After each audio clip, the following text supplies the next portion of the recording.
Bueno, pues hoy tenemos, o sea, en tiempos de confinamiento y en época de que necesitamos más entretenimiento que nunca, pues HBO sacó una serie, se llama En Casa, que va sobre historias del confinamiento, algo muy interesante y con directores de muchísimo nivel. Y tenemos el placer de tener aquí a una de las directoras de uno de los capítulos, Paula Ortiz. ¿Qué tal? ¿Cómo estás? Pues muy bien, encantada de estar con vosotros. Muchas Y gracias. bueno, o sea, primero preguntar, bueno, ¿qué tal, cómo fue la experiencia de la cuarentena? ¿Cómo se vivió?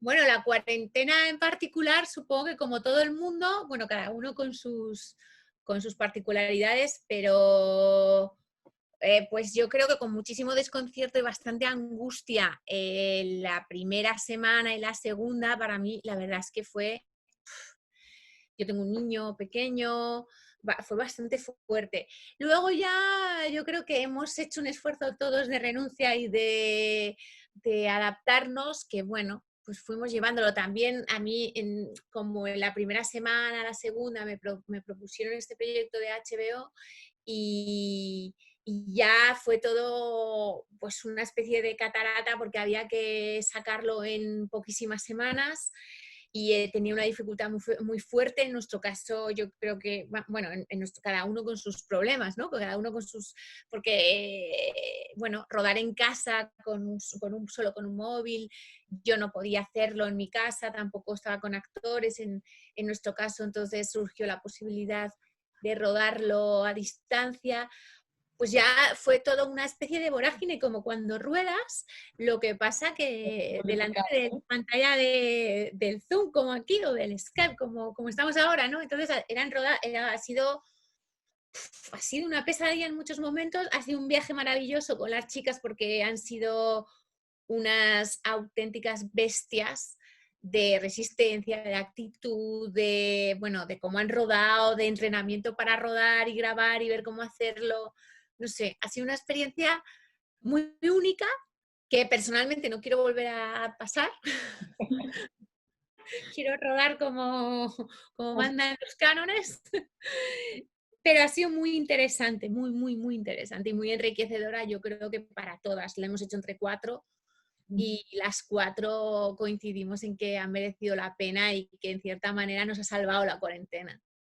Imagino que ha tenido que ser un proyecto muy guay, pero a la vez encontrar esa creatividad, ¿no? Y ese interés en tiempos tan raros, que pues imagino que encima si tienes un peque y tal, tiene que ser también muy duro, porque creo que, sobre todo al principio de la cuarentena, se han generado como dos tipos de personas, los de estoy aprovechando el tiempo más que nunca y tal, y los de, mira, pues yo estoy mirando al techo y no me da la cabeza para otra cosa. Entonces, eso ha tenido que ser un gran reto, ¿no? Sí, ha sido. Yo los primeros días también decía, seguro que si no tuviera un niño estaría ahora leyendo y viendo películas y haciendo muchísimas cosas. Y en realidad, claro, mi día a día lo hacía la rutina de un niño, intentar organizarnos, etcétera. Y luego introducir ahí el rodaje que fue, pues bueno, rodar con un niño que tampoco me había pasado, porque normalmente no existe el colegio, existe los trabajos separados, los espacios separados. Y esto No es una estar con experiencia niño. fuerte, sí. Pero no sé, sí que es cierto que sí, la creatividad, no sé, la creatividad se dispara con contradicciones, con cuando chocan cosas en tu cabeza, ¿no? Y cuando se producen conflictos y se producen grietas, y esta ha sido uno muy grande. Y yo creo que sí, a mí en cuanto ya nos dijeron que nos íbamos a confinar, yo ya hablé con varios amigos de, deberíamos hacer algo, porque no, que tampoco teníamos claro qué, y luego ya enseguida se llenaban las pantallas, las redes de gente haciendo cosas, de hipersaturación de testimonios, ¿no? de la cuarentena. No sé, ha sido una experiencia que vamos a necesitar tiempo para poder rumiarla y poder reflexionarla y ver las dimensiones en el momento y las dimensiones de las consecuencias que va a dejar en cualquier sentido. O sea, yo personalmente, cada vez que veía el timeline de Instagram o Twitter y veías a todo el mundo en plan de, que estoy haciendo esto o pan o no sé qué o tal, digo, no sé, yo creo que estáis todos mal. ¿Sabes? Yo quiero estar, dejadme tranquilo, por favor. Cada No, uno está mal a su manera. o sea, ¿Cómo es un poco la experiencia de grabar por Zoom. O sea, porque quiero decir, al final tenías que darle las mismas instrucciones a las actrices, cámara. O sea, yo me imaginaba esto y me recordaba un poco, pues, eso, a los proyectos de escuela de somos tres y nos lo gestionamos como podamos. Sí, lo que pasa es que yo que he hecho cortos y que hay gente que me ha preguntado, ¿es como volver a los cortos? Y digo, no, es mucho peor, muchísimo peor, porque en un corto estás presente. En un corto tú controlas el plano, tú puedes coger la cámara o estás con el operador o la operadora de cámara allí, explicando cuáles son los límites de la imagen, los elementos, cómo quieres que estén jugando, cómo quieres que estén funcionando y significando. Y aquí, en realidad, yo no estaba en la distancia provoca una frustración muy grande y unas imposibilidades muy grandes porque todo era diferido en el sentido de yo no estaba allí personalmente, emocionalmente, para, en el caso de los ensayos o de las tomas, poder decirles a las actrices determinados matices emocionales, primero porque no los captaba del todo por Skype. Era imposible, era un poco intuitivamente por donde oías, veías, recibías que iba la escena. Y tenías que pedir cosas y probábamos cosas por intuición, de vamos a probar una toma por aquí, por si acaso no funciona, no está, no lo sabes exactamente, que es algo que también pasa rodando físicamente, pero aquí pasa multiplicado por 1000.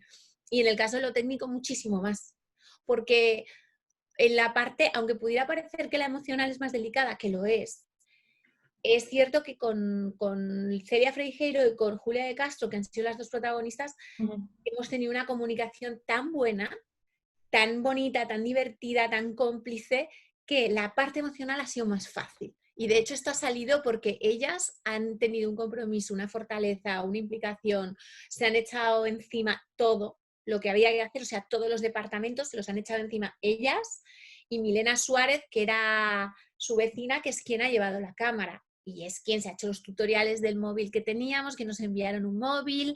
Yo no lo he visto ese móvil, no lo he tocado, no sé cómo, no sé qué características, sí las he visto luego, pero qué características ópticas tenía, qué sensibilidad a la luz o no.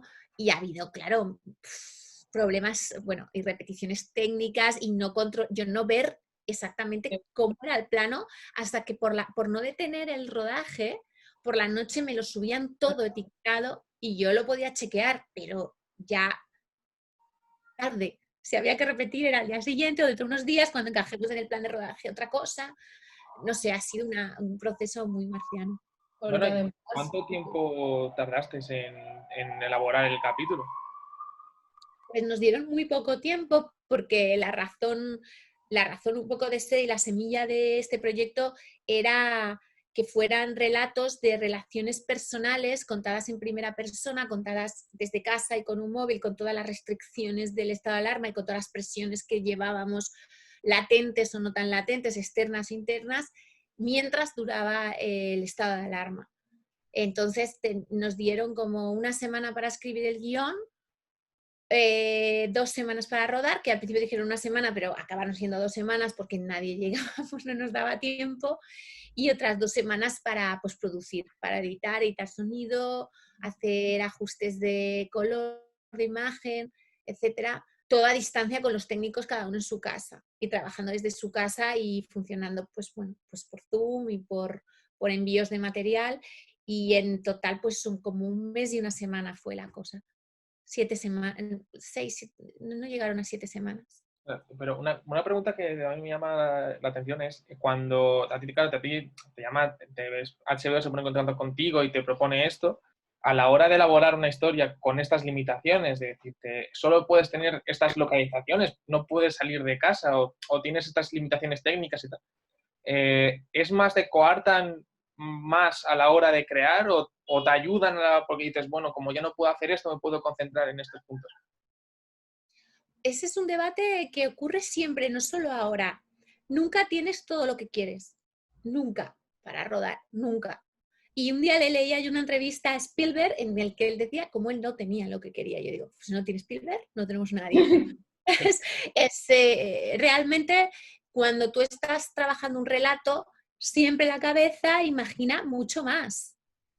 Imagina mucho más allá de de los recursos que tienes, y siempre vas a tener que estar salvando con soluciones que encuentras en el momento o soluciones que a veces tienes margen de pensar y anticiparte, pero no tienes todo lo que tienes. Lo que pasa que en este caso ya la situación personal de todos nosotros, familiar, social, era muy específica y estaba apretando mucho, y eso hizo que además técnicamente no tuviésemos ningún recurso humano ni de material.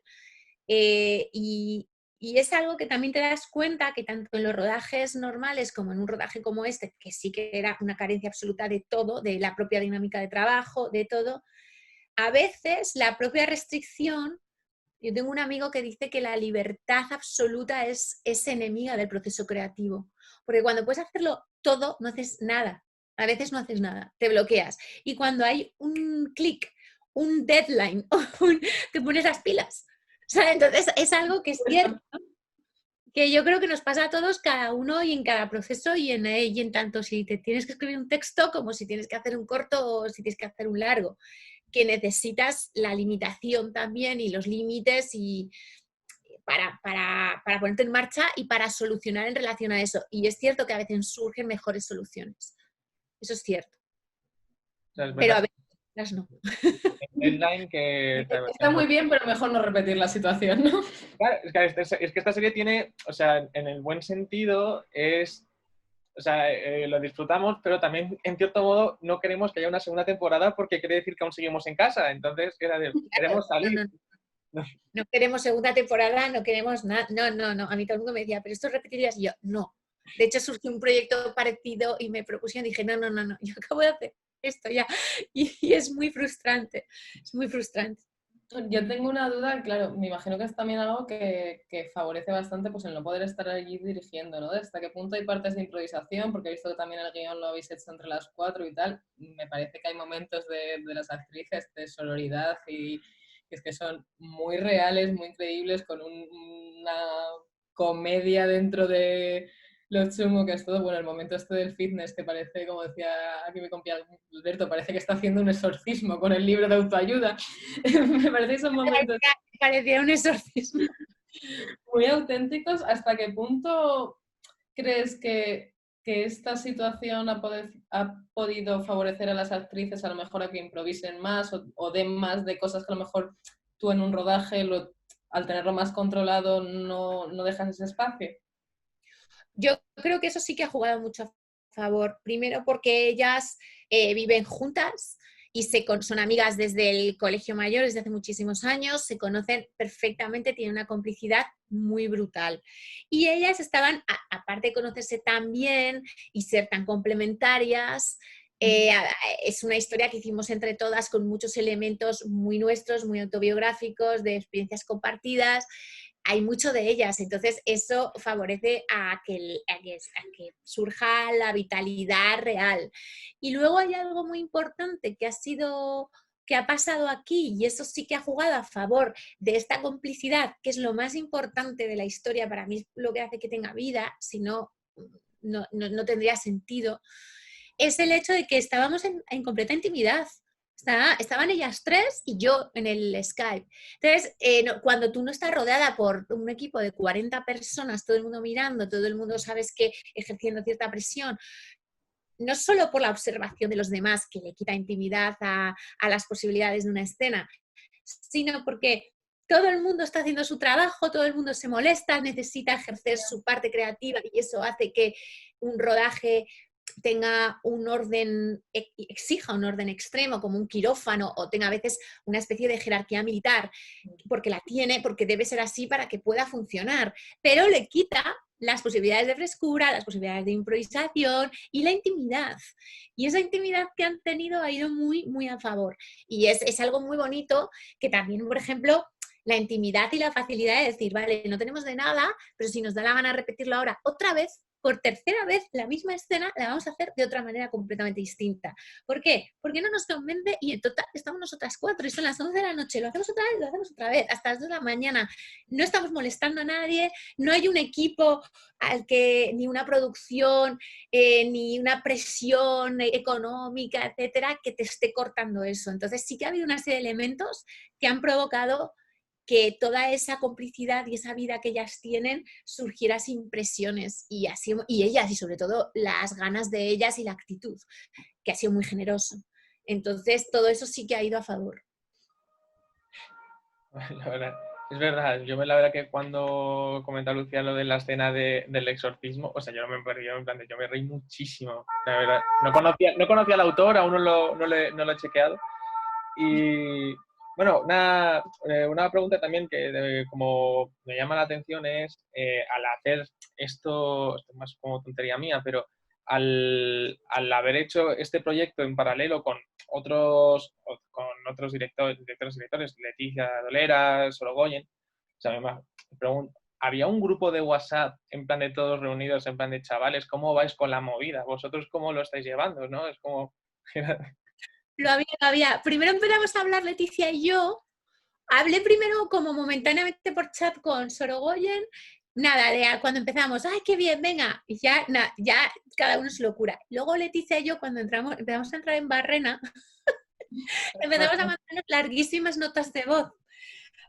Tía, esto yo no puedo, tengo que repetirlo. ¿Cómo va? Yo voy muy mal, nosotros también vamos muy mal, vamos retrasadas. No, esto no sale, no, pero vamos a hacer algo, no, esto parece, que era la frase más repetida. Estamos haciendo un corto del primero A. Digo, es que un corto del primero A. Ya quisieran todos los cortos. Y entonces teníamos muchísimas inseguridades, íbamos mal de tiempo, luego había cosas que no sabíamos cómo solucionar y las compartimos, y luego Leticia hizo un grupo. Y entonces sí, que en realidad era un grupo de plañideras donde por la noche casi, no aparecíamos en todo el día ninguno y por la noche llorábamos. Esto es una mierda. Vamos, podríamos haber hecho otro capítulo con ese grupo, ¿no? Era todos los días, pero porque hemos dicho que sí, unas notas de voz, que fue muy gracioso porque empezamos eso, Leticia y yo, luego Leticia metió a Elena, luego a Carlos, o sea, fuimos uniéndonos todos ya al final y poco a poco, pues bueno, lo sacamos. Supongo que es el desahogo ese que necesitas de decir cada uno en su casa diciendo, no sé qué va a salir de aquí, porque es que no lo sabíamos. Bueno, pues enhorabuena. Si no lo sabíais, creo que ha quedado algo bastante sí. chulo. Y además a mí me llama la atención de tu capítulo en concreto, que hombre, para tener todas las limitaciones, es un capítulo a nivel de cámara atrevido. Quiero decir, hay otros que son mucho más un plano fijo, tal, lo coloco aquí que sé que el plano está bonito, pero tenéis movimiento de cámara, tenéis vuestros planos arriesgados. O sea... Eso fue también coyuntural, ¿eh? Por ejemplo, los planos fijos en el caso del corto de Leticia es que no tenían otra, la pobre, porque ella tenía que colocar la cámara y luego ponerse en el plano. Y eso es una cosa que hablábamos mucho porque era como, madre mía, claro. Y en nuestro caso existió la posibilidad de que Milena Suárez, que era la vecina de ellas, de Rellano, y luego... Marta, que es la que sale de vecina, que tienen una videoconferencia, es la otra vecina. O sea, lo hicimos con el Rellano, o sea, la gente que había y que ya tenían contacto entre ellas. Entonces, Milena, que no sé, ella no es operadora de cámara ni se dedica a esto, se dedica al ámbito de la distribución. Sí que es cierto que luego yo me daba cuenta que es una persona con muchísimo gusto y el ojo muy entrenado en la visión y que de verdad la tía se pegó un verdadero entrenamiento de tutoriales de ese móvil, de tutoriales de movimientos de cámara. Teníamos uno de los accesorios que teníamos era un estabilizador y con el estabilizador trabajar y al principio era muy divertido porque la propia semántica o el léxico de no, panea un poco, panea, sube, baja, tal, contrapica, yo no, para otro lado. Y luego ya fue algo muy... La tía realmente tuvo un entrenamiento brutal en unos días y acabó haciendo unas cosas de cámara bastante interesantes. Algo, alguien que no había hecho nada. Sin hacer un spoiler, esta parte final, cuando están ellas dos solas, bueno, solas están todo el rato, ¿no? Pero esta parte más íntima, yo veía los movimientos de cámara y digo, ¿en serio? O sea... Está hecha porque hay otros momentos como más complejos que también es porque se ha hecho un poco sin pudor, porque por ejemplo hay un plano que está sacando cosas de una mochila,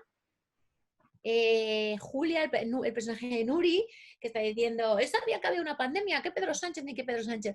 Ahí al principio, claro, estábamos con Milena y la no, ponte como si fueras la mochila. ah, ¿cómo? Así, así. Y era así, era ir probando, ponte tú en el punto de vista de la mochila.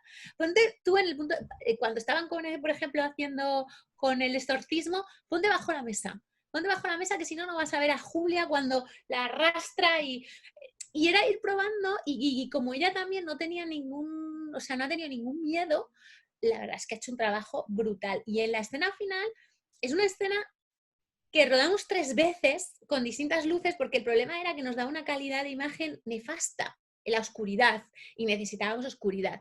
Y al final le pedimos consejo a Miguel Moedo, que es el director de fotografía con el que yo trabajo normalmente, y nos dijo, hacerlo con la linterna del móvil a lo macarra, a lo loco. Ahí, tú, síguelas, sí, que la siga, que la siga. Y entonces, así lo hicimos y así salió. Que es una estética con poquísimo, o sea, de una manera realmente macarra, sin luz, solamente con la linterna del móvil y siguiendo los movimientos. O sea, con no es una escena estudiada realmente, sino que es más de actitud, y la actitud que tiene con la cámara de Milena es brutal, es como bastante sin pudor, bastante divertida hacerla, la verdad, y sí, sí, yo he aprendido mucho también, de cómo tomarte ciertas cosas. ¿Esto crees que te ha dado como más libertad para grabar otros proyectos? O sea, un poco, no sé cómo, Libertad no, tomarte menos en serio cierta planificación o... sí, probablemente sí, cosa que el proyecto que estoy haciendo ahora y preparando ahora es Esta, ¿no? todo lo contrario, o sea, todo lo contrario, pero me ha servido para relajar, porque es verdad que yo llevo unas planificaciones muy, muy, muy rigurosas y muy quizás excesivamente exigentes para el equipo, de no, el plano es así. Y esto, y es como que el plano es sagrado, ¿no? Y esta desacralización y flexibilización de todo, para mí ha sido un aprendizaje muy fuerte y muy interesante. Bueno, sería muy gracioso que ya en el siguiente rodaje en el que tú estés dirigiendo digas, me gusta más desde la visión, desde la cámara del Skype. Creo que voy a meterme en una habitación a conectarme con el Skype para ver cómo es todo eso entre los dos. No, no, no, no, no, de ninguna manera. O sea, eso sí que no. O sea, no, el no ver el plano, eso es un castigo, es una pesadilla. Es una pesadilla. No, no, no. Que, bueno, o sea, yo la verdad tengo, para ir finiquitando, tengo, o sea, una pregunta que es más, que es un poco más, bueno, igual es seria, o tal, es como me interesa tu opinión sobre cómo ves el panorama del audiovisual por esta situación, de cómo ha marcado, porque hay mucha gente, me llama la atención que hay gente que dice, ahora es cuando se van a hacer más series que nunca, porque todo el mundo se ha consumido todo, y hay gente que es catastrofista y está con los carteles del el fin se acerca contando una campana por la calle. Entonces, no sé cómo ves esto de... No lo sé, me cuesta muchísimo a mí o sea, los razonamientos proféticos de qué va a pasar, ¿no? No tengo ni idea, la verdad es que no tengo ni idea. Es cierto que este tiempo ha demostrado que necesitamos, pero como el oxígeno, las ficciones y las ficciones audiovisuales en particular en nuestra sociedad, o sea, que consumimos mucho y que es algo que nos ha aguantado, nos ha ayudado a aguantar y nos ha aliviado y que las plataformas van a demandar contenidos porque no para la máquina. ¿Y qué contenido hay? O sea, filmoteca hay para tirar por un tubo. Por otro lado, nuestra industria tiene unas exigencias muy fuertes de inversión técnica, económica, etcétera, que ahora es complicado. Además, va a haber unos protocolos que a las dificultades de rodaje, que siempre son muchas, porque hay muchas exigencias, ahora se unen los protocolos actuales que dificultan muchísimo. No solo todo lo que se dice los actores van a poder tocar y tal, sino el trabajo técnico se dificulta. Hay una serie de condiciones que sí, que van a favor y otras que van muy en... Sí, sí. No sé, espera. Igual se han calado las dos imágenes al mismo tiempo y me ha asustado. Perdón. Que Ha quedado un poco... ha sido aterrador en plan de, ¿qué ha pasado? Perdón. Bueno, también, bueno, una otra pregunta muy, muy ¿Ha importante. afectado Es que no sé si se me está colgando a mí. Ah, no, ahora ha entrado en el ¿Veis? caos. Joder, maldita sea, Era delay. con lo bien que iba. No, pero lo que quería preguntar es, bueno, esta cuarentena o tal, ya me preguntamos a toda la gente cuáles son las series que ha visto, las series que recomienda, tal, como nuestro podcast va de recomendar que hay en plataformas. Entonces, no sé si tienes tú alguna serie que digas, recomiendo a la gente que vea esto, porque me ha flipado.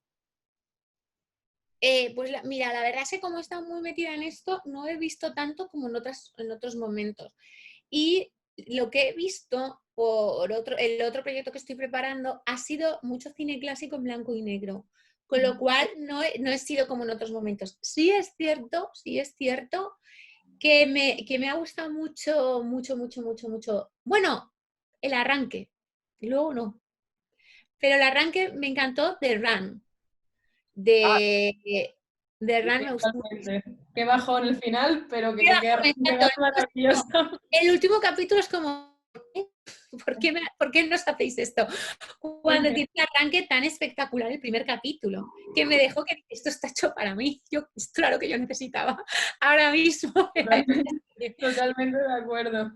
Luego a mí, a pesar de que también por las condiciones es una serie que ha cerrado muy, pues eso, con problemas, ellos mismos lo han explicado, me ha gustado mucho, me gusta muchísimo y también me ha gustado mucho ver a estas, yo les llamo las señoras, es que me parecen unas señoras de Good Fight.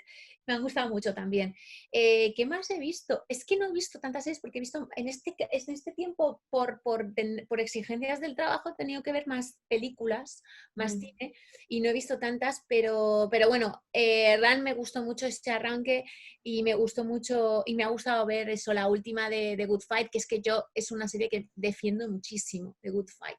Me parece un ejemplo de muchas cosas y además de guión on time, o sea, de lo que está, hacer ficción sobre lo que está pasando, dándole una vuelta con una agudeza, o sea, de un nivel crítico brutal y unas puestas en escena y unas interpretaciones que son bestiales. Luego me puse y me decepcionó mucho Devs, he de decir, que la pillé con ganas de Alex Garland, que es un director que a mí me gusta mucho, pero de pronto no me gustó tanto. Pero, ahora mismo no me acuerdo qué vi a principio. Es que ya se me ha olvidado lo que a Es principio que de la parece cuarentena. que hablamos de antes de ayer y estamos hablando de hace 5 meses. O sea, Sí, un sí, poco loco. totalmente. Y no sé, es que es verdad que está mucho tiempo, que no tengo tanto tiempo para ver series, que las veo todas por la noche y que últimamente es verdad que he estado viendo fundamentalmente cine, Ah, porque necesito además ver una serie de cine específico para ayudarme y bueno, he visto bastante. También es cierto que por azares, porque teníamos una cosa, además después presentamos un libro sobre Scorsese que hicimos entre 30 directores españoles sobre el magisterio de Scorsese y después de presentarlo me he puesto a ver a Scorsese otra vez sabes, siempre y que... así, y buah, ¿Ha buah. afectado mucho este parón a tu próximo proyecto? Bueno, Teresa, Teresa, ¿has ya mil ganas de poder verlo en los cines? Teresa le falta mucho, ¿eh? Teresa no se rodará hasta la primavera que viene y Teresa es un proyecto que está empezando ahora. Yo estaba con otro proyecto en preproducción en Italia, que sí que se ha quedado en un punto muy malo, la verdad. Estamos un poco expectantes de saber si se va a hacer, no se va a hacer, qué va a pasar, ¿no? Y aún así, bueno, pues yo estuve mucho tiempo preparándolo, he seguido preparándolo porque en principio espero que en algún momento salga y tampoco quiero que me pille sin fuera. Claro. Bueno, por lo menos ya con el tiempo ya se habrán calmado bastante las cosas y ya será todo más la nueva normalidad. El concepto más raro que he oído en mi vida, nueva normalidad, pero como lo más absurdo, pero bueno. Pues mira, yo la verdad que esto es un juego, lo he pensado, bueno, aún queda como 8 minutos antes de que Zoom nos eche, porque y entonces es como me ha molado mucho cómo con la misma situación varios, a través de los ojos de todos vosotros habéis hecho historias muy diferentes pues solo quería proponerte como premisas de serie, bueno, de confinamiento, ¿no? Y las opciones de si te ves ahí un drama, una comedia o terror, ¿sabes? Venga, vale. Por ejemplo, si te digo, compartes la convivencia con un adolescente, que puede ser tu sobrino, tu hijo o tal, un adolescente en la edad del pavo. Terror, Claro, comedia o drama. mira, yo esto además, este juego yo juego mucho, básicamente se lo pongo a los alumnos. Yo doy clase en la Universidad de Barcelona y este es uno de los ejercicios que hacemos de guión permanentemente. Entonces, ahora mismo claramente vería un drama y claramente vería una comedia.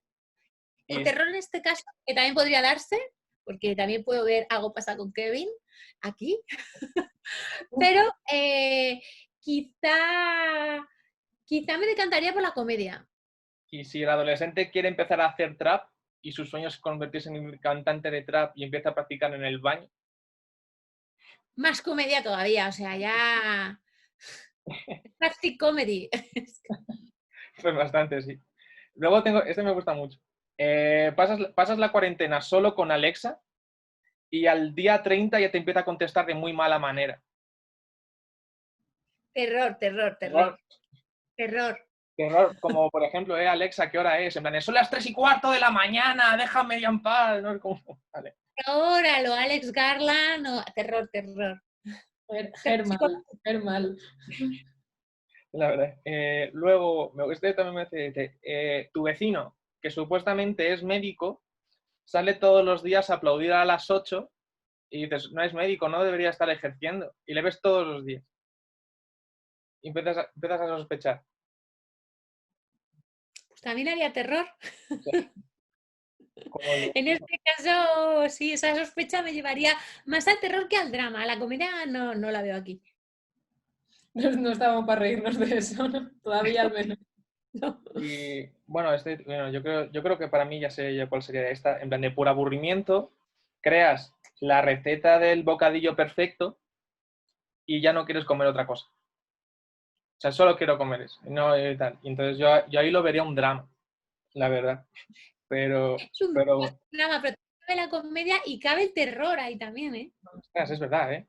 O sea, es que ahí cada uno, molaría que HBO te hiciera una serie sobre el sándwich y se lo diese a estos 6 directores. O sea, para mí sería un sueño. O sea, que voy a enviarle la propuesta a HBO y a ver si cuela. Si estás, Pues, si estás encantado. pues mira, tú llama a HBO y si te dicen que sí, hablamos.